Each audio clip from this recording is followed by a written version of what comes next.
Buenas noches, hermanos. Es un placer y un honor estar hoy día acá y creo que durante la alabanza yo me he sentido como en el cielo y ha sido demasiado especial y hermoso. Esta palabra se titula por fe, pero en realidad vamos a empezar hablando de algo completamente opuesto a la fe. Vamos a hablar sobre la ansiedad. Y antes de empezar a profundizar en la palabra, vamos a orar.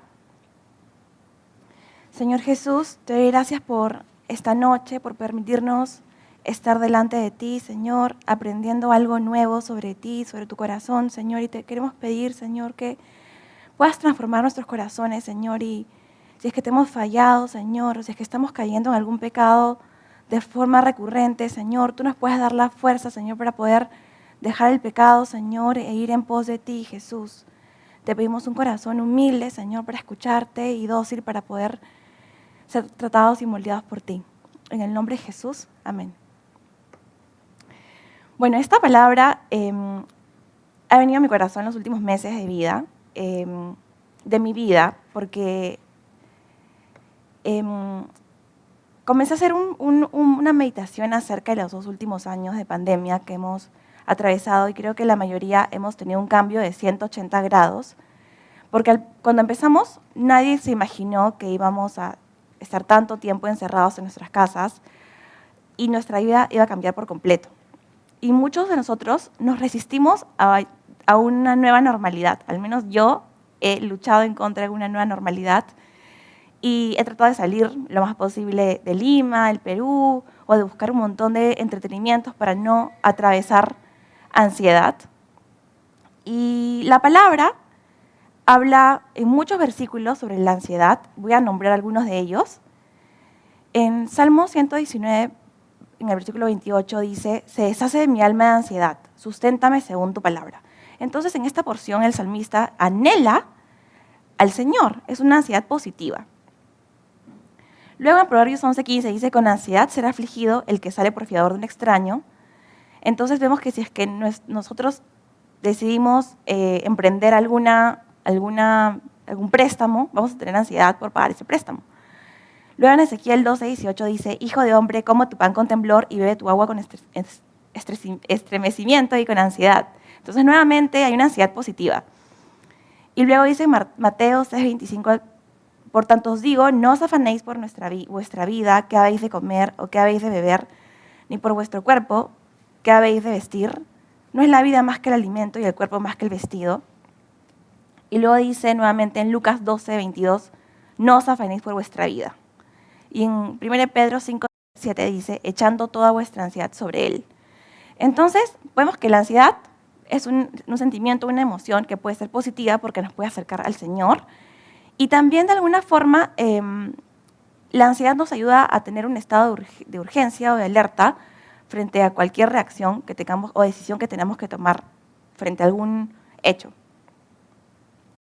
Entonces, sentir ansiedad es parte normal de nuestra vida. Y hoy en día sucede que las personas tenemos un mayor índice de ansiedad en el mundo. Por eso que se ha iniciado mundialmente una campaña llamada Cuida la Salud Mental. Y vemos que un montón de gente comparte mensajes para guardar la salud mental, mensajes positivos y un montón de recursos que de repente en el mundo están utilizando para poder estar en calma o encontrar paz en medio de una situación tan grave como la que estamos afrontando, porque no solamente es una situación, digamos, de pandemia sanitaria, sino también es algo político, porque depende de cómo cada dirigente viene tomando decisiones para poder, digamos, salvaguardar la salud de todos los pobladores en el mundo. Entonces, es una mezcla de incertidumbre política, sanitaria, económica también, porque hay muchos negocios que se están cerrando. Entonces, el mundo entero está atravesando una época de ansiedad. Y es importante, pienso yo, ahondar en los síntomas que nos causa esta ansiedad. Como ya les dije, es importante también sentirla, porque sentir ansiedad nos acerca al Señor. Cuando uno necesita buscar alguna respuesta de Dios, vamos a su palabra y le pedimos al Señor que nos responda, y creo que la gran mayoría de nosotros no sale de nuestro cuarto de oración hasta no tener una respuesta del Señor clara en su palabra. Pero la ansiedad es un miedo, es un temor, es una inquietud. Puede ser que uno sude por esa inquietud, uno se sienta tenso, uno pueda tener palpitaciones o tengas un estrés tóxico. Y el estrés tóxico es ya no poder dormir, vivir con qué pasará mañana, qué miedo. Entonces empezamos a dejar que nuestro corazón y nuestra mente se llene de temor. Y cuando toda esta gran cantidad de síntomas surgen, se juntan, puede venir algo peor, que es angustia. Y la angustia sí puede causar un daño en nuestro cuerpo, porque podemos dañar, podemos tener ataques de pánico, podemos de repente dejar de ser funcionales, porque de pronto ya no dormimos bien y en la mañana siguiente nos levantamos cansados, no queremos trabajar, estamos deprimidos, agobiados. Entonces se ven afectadas las relaciones laborales, en el colegio, en la universidad, en cualquier parte, con nuestras familias también, porque de repente ya no queremos ver a nadie y podemos acabar necesitando la ayuda de un psicólogo, que de repente en algunos casos puede ser lo más extremo que uno pueda necesitar. Pero la realidad es que el mundo que no tiene a Dios sí ha atravesado algo más grave, porque estaba leyendo diversos estudios científicos en el mundo y salió un estudio realizado en Inglaterra donde dice que uno de los resultados más graves que la ansiedad ha producido ha sido que las personas han vuelto a aquellas adicciones que habían superado hacía años o a las adicciones de su juventud. Han vuelto a las drogas, se han desvelado viendo películas, ven películas perversas, de pronto muchos divorcios o de repente la vida simplemente se les ha ido de las manos a las personas y están hundidas en un pozo sin poder salir. Y la realidad es que muchos hombres de Dios han atravesado ansiedad. Es más, el rey David fue uno de los que más sufrió ansiedad y lo describe también en todos los salmos, ya que fue perseguido durante toda su juventud, casi toda su juventud, por el rey Saúl. Y él buscaba al Señor para derramar en él y echar sobre él su ansiedad. Igual le pasó a Job. Él oraba delante de Dios. Pero tenemos un ejemplo bien evidente en Números 11. El pueblo de Israel sufrió ansiedad. Imagínense, todo el pueblo de Israel. Porque la ansiedad puede ser contagiosa. De repente yo tengo un temor, un susto, nervios, y se lo comparto a alguien que está a mi lado. Esa persona no se va a quedar con ese temor porque tiene que sacarlo, es natural, se lo comparte a alguien más. Entonces, es una emoción contagiosa, tenemos que tenerlo claro. Y algo así le pasó al pueblo de Dios. El pueblo de Dios, cuando salió de Egipto, dice la palabra que se quejó. En Números 11, del 1 al 3, dice: aconteció que el pueblo se quejó a oídos de Jehová, y lo oyó Jehová, y ardió su ira. Y se encendió en ellos fuego de Jehová, y consumió uno de los extremos del campamento. Entonces el pueblo clamó a Moisés, y Moisés oró a Jehová, y el fuego se extinguió. Y llamó a aquel lugar Tabera, porque el fuego de Jehová se encendió en ellos. Entonces el pueblo clamó a Moisés, no fue en busca de Dios, sino que fueron donde Moisés, no tenían una relación directa con Dios. Y fue Moisés quien intercede por ellos y hace que el fuego se extinga.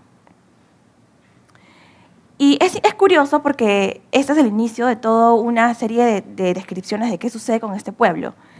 Y hoy en día puede pasar que seamos nosotros súper bendecidos por el Señor, podamos de pronto en esta época de pandemia haber sido bendecidos por el Señor, de pronto tenemos la oportunidad de tener un nuevo departamento, un carro nuevo, un nuevo trabajo, y después de todo el sinnúmero de pruebas tenemos la bendición del Señor, pero no podemos disfrutar de esas bendiciones porque en nuestro corazón aún persisten esa costumbre que tenía el pueblo. El pueblo salió de Israel con mano firme y poderosa, cuenta la palabra, con un montón de maravillas, pero ellos tenían sus emociones, sus sentimientos y la búsqueda del placer ligadas a Egipto. Entonces, hoy en día sucede algo muy similar, no con las personas que de pronto no conocen al Señor, ¿qué pasa? Que cuando atraviesan un momento de ansiedad, de incertidumbre o temor, algunos realizan compras compulsivas. Van y compran todo lo que encuentran, toda la nueva temporada de cosas nuevas. O otros tienen problemas de nutrición, ya que buscan cómo saciar esa ansiedad comiendo más o de repente no comiendo. Entonces, otros ven más televisión y de pronto, cuando las cosas no cambian, entra un estado de rebeldía en los creyentes o de tristeza y depresión. Entonces, ¿qué pasó acá?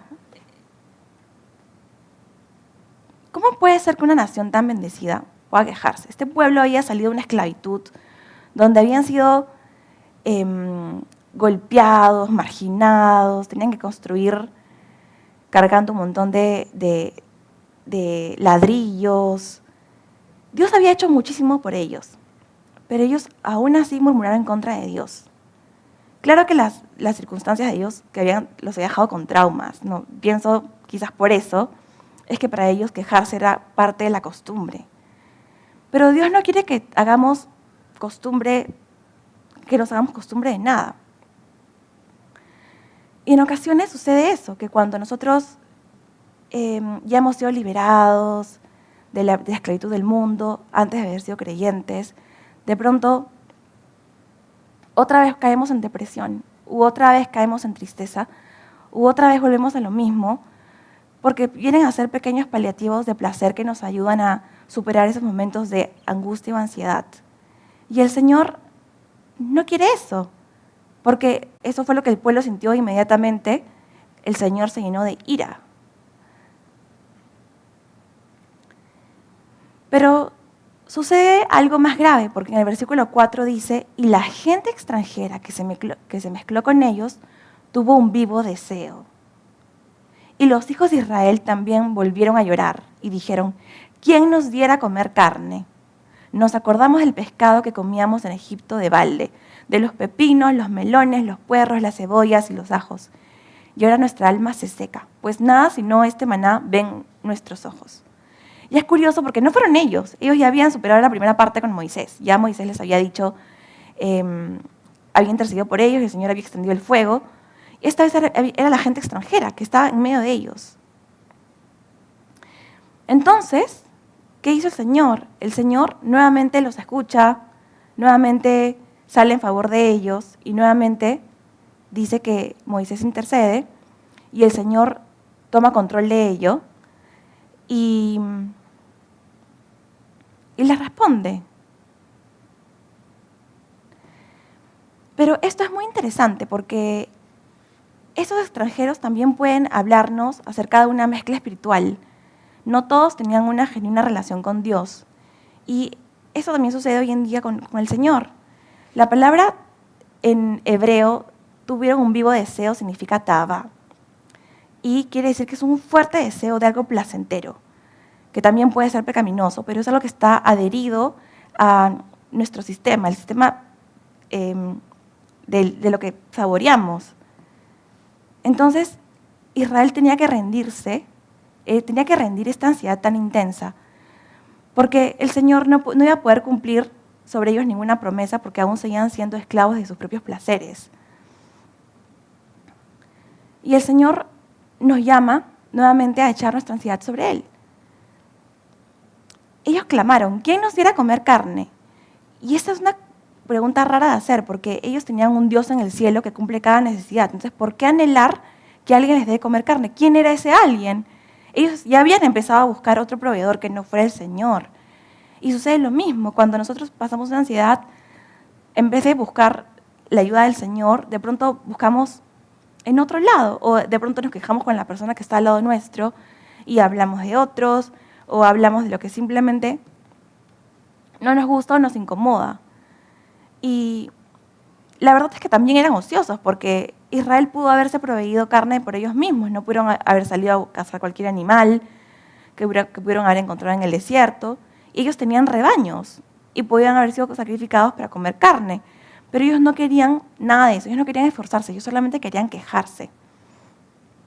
Y de verdad que esto es increíble porque ellos habían empezado a romantizar, a tener una relación romántica con su pasado, cuando su pasado había sido un desastre, habían sido esclavos, como ya dije, eran gente que había sufrido un montón, porque la palabra dice que llegó el clamor hasta el cielo y el Señor se acordó de ellos, entonces, para liberarlos y levantar un libertador. Pero ellos no, ellos tenían un archivo de cosas sumamente románticas de lo que era el mundo antes para ellos y ya no sabían quién era realmente el propósito por el cual ellos habían salido de la esclavitud de Egipto. Y a veces nos pasa eso, y a mí me ha pasado durante todo este tiempo.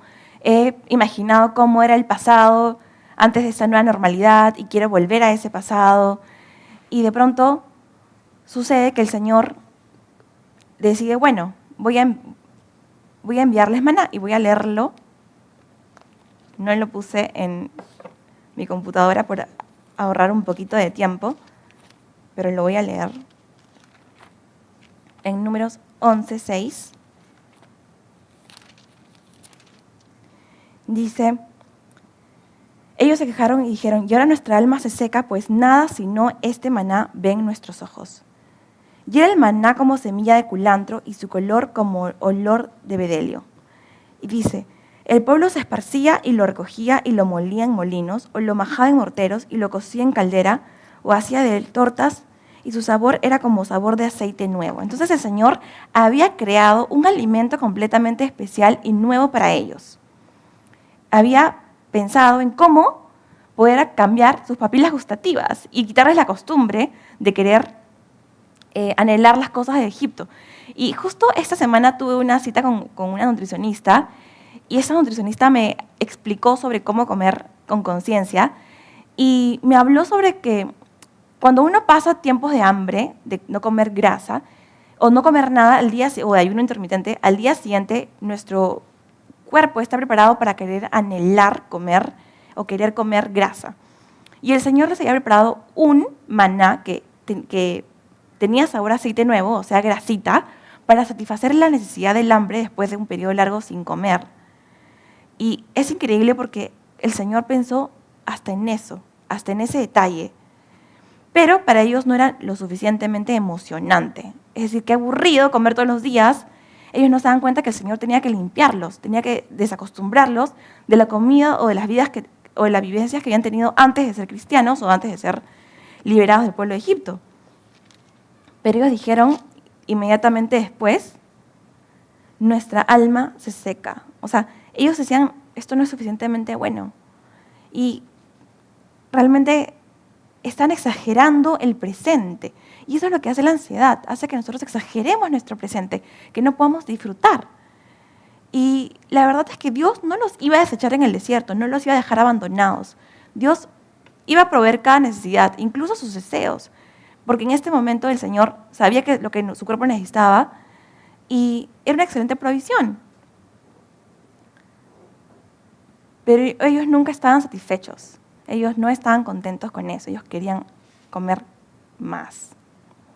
Querían las cosas a su manera, aún habiendo sido salvados por el Señor. Y la palabra dice en el versículo 10, y oyó Moisés al pueblo que lloraba. El Señor envía otra vez una prueba y nuevamente ellos lloraban. Y dice, y oyó Moisés al pueblo que lloraba por sus familias, cada uno a la puerta de su tienda, y la ira de Jehová se encendió en gran manera. Y también le pareció a Moisés mal. O sea, el Señor se estaba dando cuenta que ellos se seguían quejando porque no tenían lo que querían. Entonces fue Moisés y intercede por ellos y les dice en el versículo 11, ¿por qué has hecho mal a tu siervo? ¿Y por qué no he hallado gracia en tus ojos, que has puesto la carga de todo este pueblo sobre mí?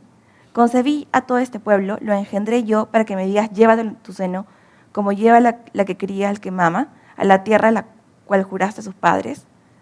¿De dónde conseguiré yo carne para dar a todo este pueblo? Porque lloran a mí diciendo, danos carne que comamos. Entonces ya Moisés no podía más, estaba cansado, no podía llevar la carga de la queja de este pueblo, era una carga muy grande. Entonces el Señor no responde y el Señor decide levantar a algunos varones para que lo ayuden. Pero Él inmediatamente les dice, en el versículo siguiente, pero el pueblo dirá, santificaos para mañana y comeréis carne. Entonces el Señor ya tenía, además de la provisión del maná, les iba a dar carne, porque habéis llorado en oídos de Jehová diciendo, en el versículo 18,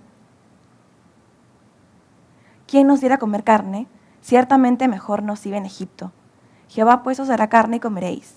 No comeréis un día, ni 2 días, ni 5 días, ni 10 días, ni 20 días, sino hasta un mes entero, hasta que os salga por las narices y la aborrezcáis, por cuanto menospreciasteis a Jehová que está en medio de vosotros, y llorasteis delante de él diciendo, ¿para qué salimos acá de Egipto? Entonces, ya vemos que la ansiedad, que este vivo deseo por comer, por el pasado, por Egipto, era menospreciar a Dios. Entonces este pueblo, simplemente por recordar el pasado, como dice ese dicho mundano, todo tiempo pasado fue mejor, pero no fue verdad, porque ellos habían menospreciado al Señor con sus angustias, con sus ansiedades. Entonces, dice que ellos seguían quejándose.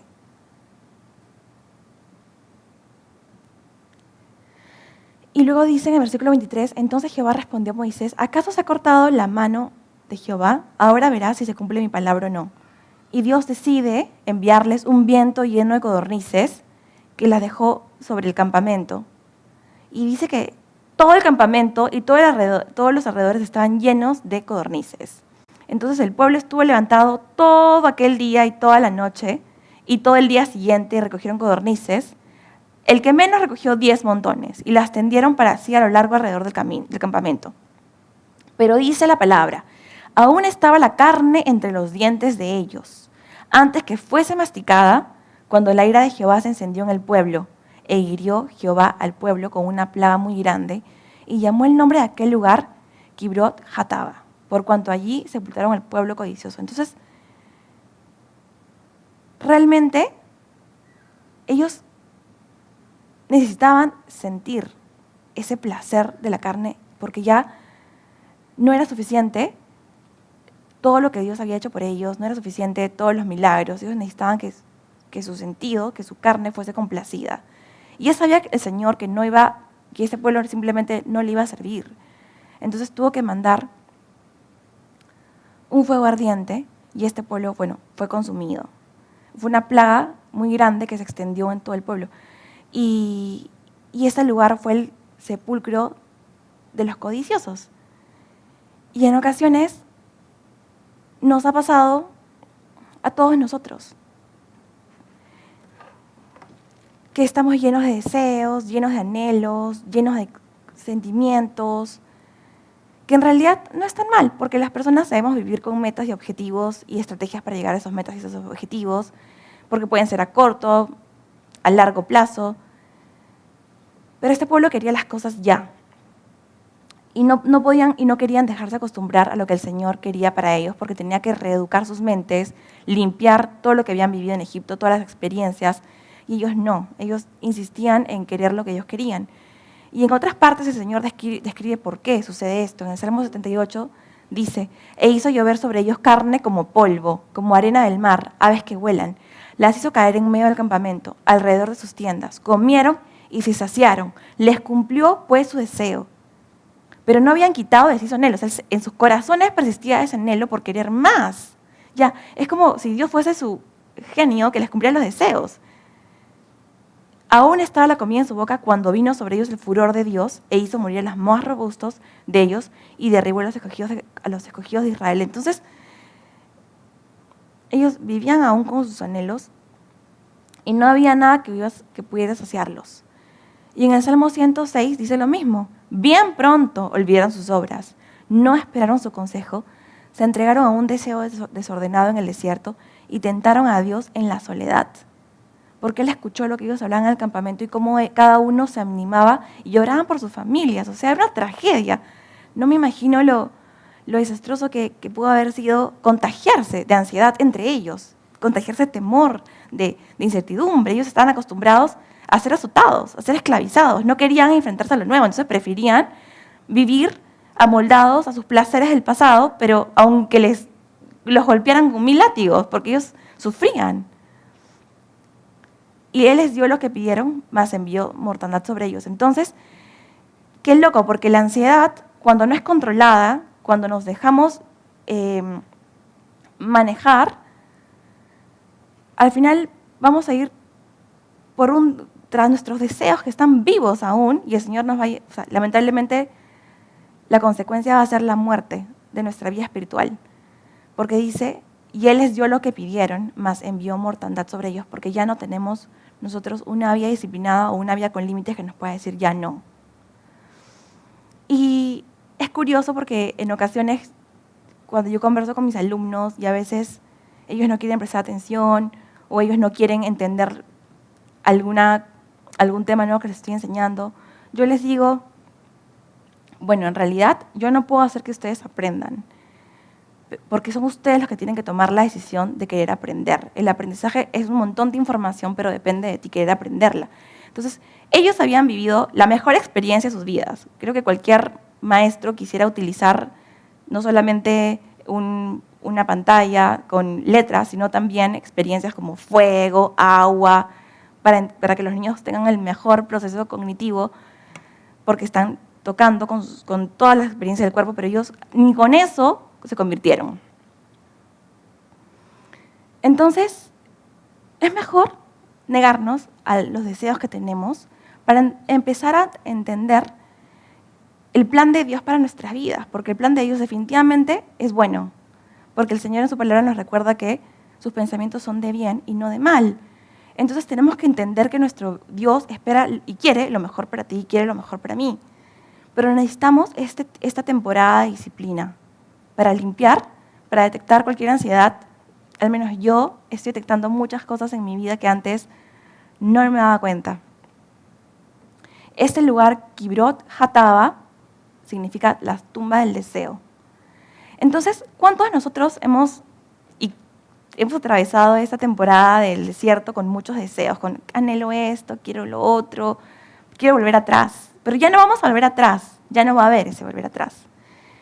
Y eso no significa que vamos a volver a nuestras depresiones, a nuestras tristezas. No, ya todo eso tiene que morir. El Señor quiere hacer algo nuevo con nosotros. Y como les comenté al principio, esta palabra es sobre la fe, pero necesitaba ahondar con el objetivo de la ansiedad. Para entender qué es la fe. El líder de este pueblo era Moisés. Y Moisés había sido dejado por sus papás. Dice la palabra que cuando nació, fue escondido por sus padres por 3 meses porque le vieron un niño hermoso y no temieron el decreto del rey. Entonces entendemos 2 cosas. Muchos de ustedes, queridos adolescentes y también jóvenes, son hijos de padres creyentes y sus padres los han guardado porque ellos tienen una fe, pero esa fe tiene un legado y una trascendencia en sus vidas, porque son especiales, no solo para sus padres, sino también para Dios. Y dice que ellos no temieron el decreto del rey. Entonces inmediatamente entendemos que la fe es lo opuesto al temor. Dice, por la fe Moisés, hecho ya grande, rehusó llamarse hijo de la hija de Faraón. Entonces Moisés, ya siendo adolescente, con todos los placeres, lo mejor de Egipto, la gloria, la honra de ser nieto adoptivo de Faraón, él dijo, no, yo no quiero esto. Él tomó la decisión en su corazón de no, de todo lo opuesto. Y es curioso porque desde el momento que estos papás toman este deseo de guardar a su hijo, ellos no tienen temor para nada, porque los bebitos lloran y aún así lo guardaron. Y tenían tanta fe en el Señor que al mandarlo por el río, sabían que iba a ser descubierto por alguien y protegido porque el Señor nos protege. Pero esto, además, nos enseña que quizás tú has crecido rodeado de muchos cuidados por parte de tu familia, de repente con cosas que no necesitabas, sino que antes que tú supieras que existieran tus papás ya te les habían dado, entonces no te ha faltado nada. O de repente has anhelado cosas que el Señor por algún motivo ha querido entrenarte para algún propósito grande en tu vida y no las has tenido. Todos atravesamos momentos de carencias y también de holgura. Es natural para todas las personas en algún momento. Pero lo importante acá es que Moisés rehusó llamarse hijo de la hija de Faraón. Y muchos de nosotros no nos damos cuenta, pero al menos yo sí he ido en muchas ocasiones tras muchas glorias en el mundo, tras la búsqueda de tener un mejor currículum, un mejor trabajo y un montón de cosas que me puedan dar, digamos, un lugar en el sistema de este mundo.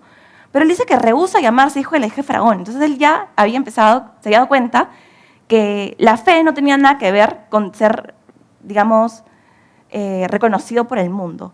porque dice, escogiendo antes ser maltratado con el pueblo de Dios, que gozar de los deleites temporales del pecado. Entonces, su fe era simplemente escoger al pueblo de Dios por completo y no tener nada que ver con los deleites temporales del pecado, teniendo por mayores riquezas el vituperio de Cristo que los tesoros de los egipcios, porque tenía puesta la mirada en el galardón. Y esta parte a mí me llamó y me encantó porque haciendo una comparación con el pueblo de Dios, que habían sufrido, habían recibido látigos, habían cargado ladrillos, Moisés no había cargado ni un ladrillo y posiblemente jamás fue azotado. Entonces él, ¿qué sufrimientos puede haber tenido más que un montón de cosas que le sobraran? Pero él dice que escoge los vituperios de Cristo, que los tesoros de los egipcios. Entonces, él, que realmente había experimentado toda la gloria, su fe lo hace poner en primer lugar a Jesús en su vida, a Cristo y sus vituperios. Porque su mirada estaba en el galardón. Entonces, él debió haber tenido un encuentro increíble con Dios y haber experimentado la grandiosa presencia de Dios, para darse cuenta que absolutamente ningún tesoro egipcio, ni ninguna pirámide con sus tumbas y todo su oro, tenía ningún valor en comparación a Cristo y al sufrimiento de Cristo. Entonces él no tenía ningún temor a la incertidumbre de perder cosas, de perder sus cosas, de perder el tesoro, de perder su comodidad en las casas, en el palacio de la hija de Faraón, porque sabía que los vituperios de Cristo eran más valiosos. Inmediatamente después dice, por la fe dejó a Egipto. Entonces él continuamente está dejando Egipto, está rechazando cualquier lugar importante en el mundo, no temiendo la ira del rey, porque se sostuvo como viendo al invisible. Entonces, como el pueblo de Dios tenía que tener cosas, palparlas, sentirlas, comerlas, para sentirse bien, seguro, satisfecho, en medio de la ansiedad. Pero él decide no ver, no tocar, no tener nada cerca y tener la mirada puesta en el invisible, o sea, en Dios. Y luego él comienza y sigue tomando decisiones que van a impactar no solamente a él, sino al pueblo, porque dice, por la fe dejó Egipto, y dice, por la fe celebró la Pascua y la aspersión de la sangre, para que el que destruía a los primogénitos no los tocase a ellos.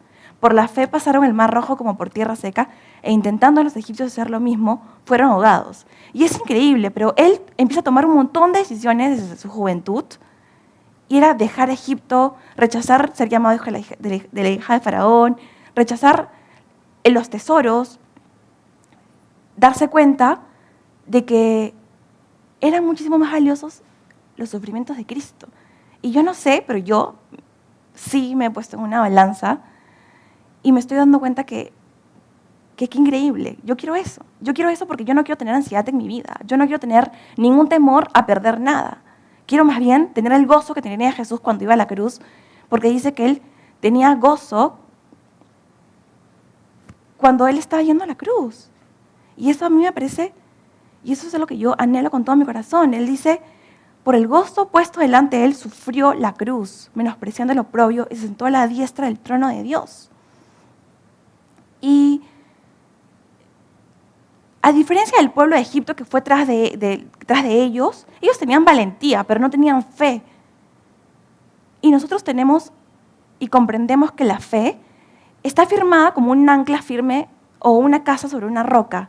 Y que sí, puedes tener ansiedad, pero no vas a recurrir a tener paliativos, de irte de shopping o volver a tu depresión, que era el sentimiento de siempre, de, ay, qué tristeza mi vida, nunca voy a superar esto, nunca voy a hacer nada, o renegar a tus papás cuando te pongan límites, o sentir temor, porque ni siquiera el rey David, cuando se enfrentó al gigante Goliat, él lo hizo solo con una onda y con piedras. Él no decía, ay, qué miedo, yo no quiero, no. Él no le importó, él simplemente tenía fe. Quiere decir que si tienes 15, 16 o 17 años, puedes tener fe y experimentar esa fe viva y real. Y quiero ya ir terminando con el ejemplo más grande y más asombroso que podemos tener, y ese lugar seguro al que podemos ir para echar y dejar nuestras ansiedades, nuestros temores, absolutamente todo lo que nos puede estar atormentando.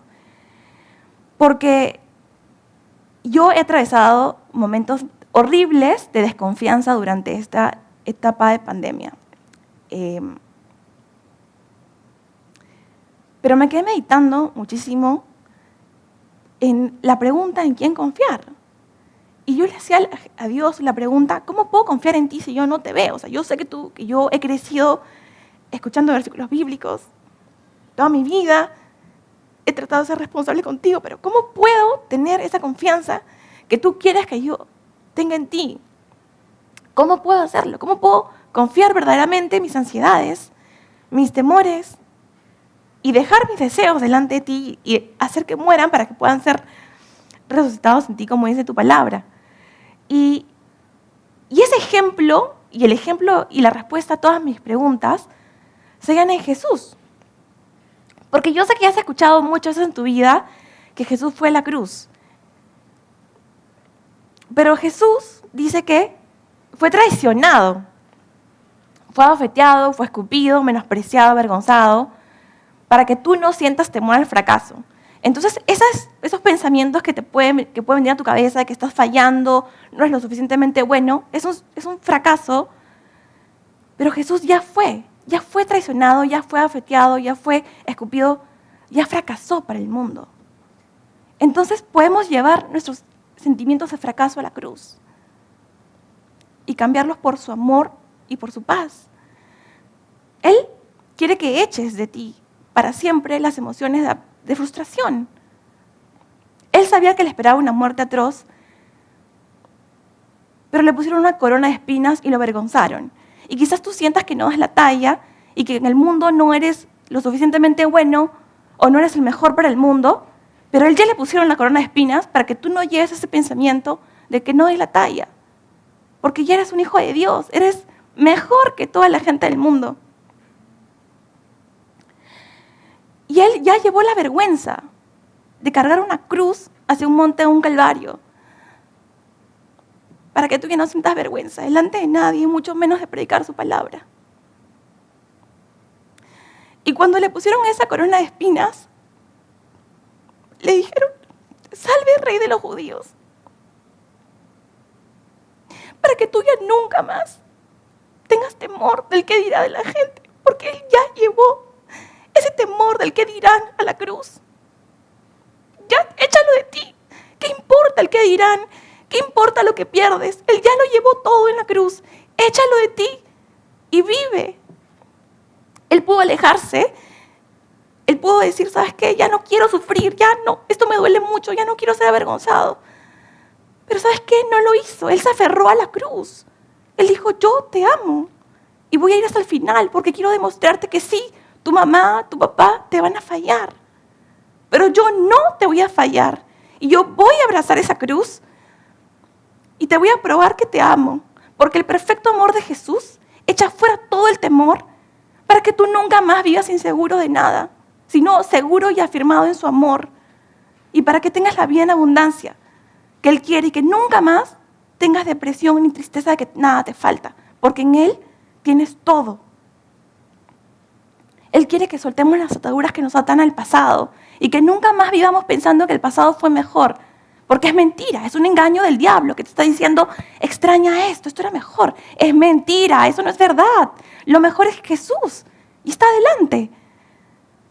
Y es precioso porque Él se aferra a la cruz y fue clavado y Él llevó nuestro pecado, tu pecado y mi pecado, para que nunca más cargues con culpas del pasado, para que todo ese aguijón de la muerte sea cambiado en victoria, para que ningún trauma del pasado sea excusa para que tú puedas correr para el Señor, porque el pasado ya fue hace un segundo, ya es pasado. Entrégale tus pecados y recibe su redención. Y cuando Él dijo consumado es, Él simplemente se llevó todo lo que nos podía traumar para darnos una verdadera vida en abundancia y para que podamos correr a esa cruz sabiendo que no hay ninguna razón por la cual nos debamos preocupar en esta tierra, porque nuestro galardón es Él. Y si nos sostenemos mirando lo invisible, vamos a vivir la vida de resurrección que Él quiere que tú y yo tengamos y que Él mismo experimentó. Porque Él quiere resucitar hoy día nuestra esperanza. Porque quizás muchos de nosotros nos hemos enfriado porque hay muchas cosas que nos agobian y nos han distraído. Y el amor de muchos hoy se ha enfriado. Algunos ya dejaron el camino, quizás gente importante para nosotros. Pero hoy día Jesús quiere renovar nuestro primer amor, porque las cosas viejas ya pasaron y todas son hechas nuevas. Y invito a los músicos. Y eso es lo que el Señor quiere que entendamos el profundo significado de la cruz. El dejar nuestras cargas, nuestros recuerdos, absolutamente todo temor, para tener una confianza absoluta en Él. Y esa es la voluntad del Señor para nosotros en estos tiempos. Es afirmar nuestro corazón en su amor. Es que entendamos cuál es la anchura y la profundidad del amor de Cristo y de su paz. Que si es que hoy día no la estás experimentando, es tiempo simplemente de echar nuestra ansiedad delante de la cruz y vivir la vida que Él anhela. Y Él conoce mejor nuestras necesidades. No hay nadie mejor que Él, porque la palabra de Dios dice que Él conoce cuántos cabellos tenemos en nuestra cabeza. Él ha contado cada uno de los granos de la arena del mar. Él además llama a cada una de las estrellas por su nombre. Entonces, ¿cómo podemos pensar de que Él no conoce nuestras necesidades?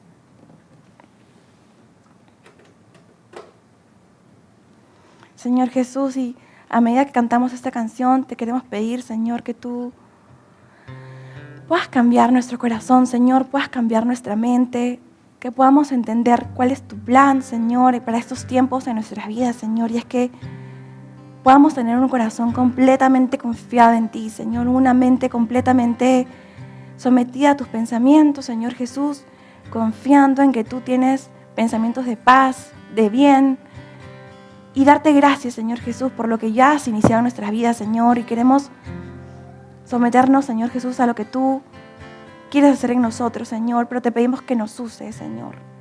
En el poderoso nombre de Jesús, amén.